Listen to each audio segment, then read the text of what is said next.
സർവകലാശാല vice chancellor കാണിച്ചത് ഏകാധിപത്യ പ്രവണതയാണെന്ന് സർവകലാശാല സിൻഡിക്കേറ്റ് അംഗം എൻ സുകന്യ കണ്ണൂരിൽ പ്രതികരിച്ചു.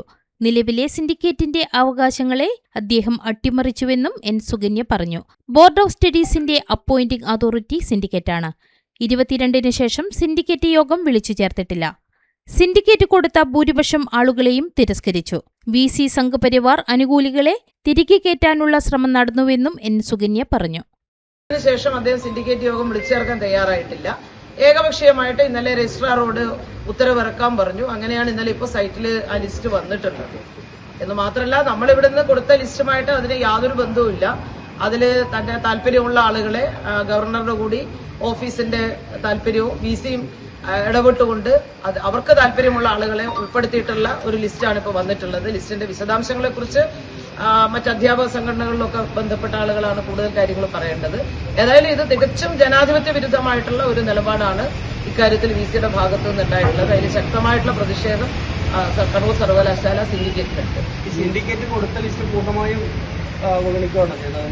ഏതാണ്ട് പൂർണ്ണമായിട്ട്, ഞാൻ മുഴുവനും കൃത്യമായിട്ട് പരിശോധിച്ച് കഴിഞ്ഞു എന്ന് പറയാൻ കഴിയില്ല. പക്ഷെ ഏതാണ്ട് പൂർണ്ണമായിട്ട്, അതായത് ഇപ്പോൾ ചില പഠന വകുപ്പുകളിലെല്ലാം മറ്റാളുകളെ എടുക്കാനില്ലാത്തത് കൊണ്ട് ബയോടെക്നോളജി ഒക്കെ പോലുള്ള ചില വകുപ്പുകളിൽ നമ്മൾ പറഞ്ഞ ലിസ്റ്റിലുള്ളവരുണ്ടെന്ന് തോന്നുന്നു. പക്ഷെ മഹാഭൂരിപക്ഷം ആളുകളെയും മാറ്റിമറിക്കുന്ന ഒരു നിലപാടാണ്. പൊതുവിൽ നമുക്കറിയാം, സംഘപരിവാറിന്റെ താല്പര്യമുള്ള ആളുകളെയാണ് ഇവിടെ ഡീൻമാരായിട്ട് കണ്ണൂർ സർവകലാശാലയിൽ ക്വാളിഫൈഡ് ആയിട്ടുള്ള 10 വർഷത്തിലേറെ സർവീസുള്ള പ്രൊഫസർമാരായിട്ടുള്ള ആളുകൾ ഉള്ളപ്പോഴും അവരെ ഡീൻ തസ്തികയിലേക്ക് പരിഗണിക്കാതെ പുറമേ നിന്നുള്ള ആളുകളെ, സംഘപരിവാർ അനുകൂലികളായിട്ടുള്ള ആളുകളെ കൊണ്ടുവരിക എന്നുള്ള നിലപാടാണ് VC നേരത്തെ എടുത്തിട്ടുള്ളത്.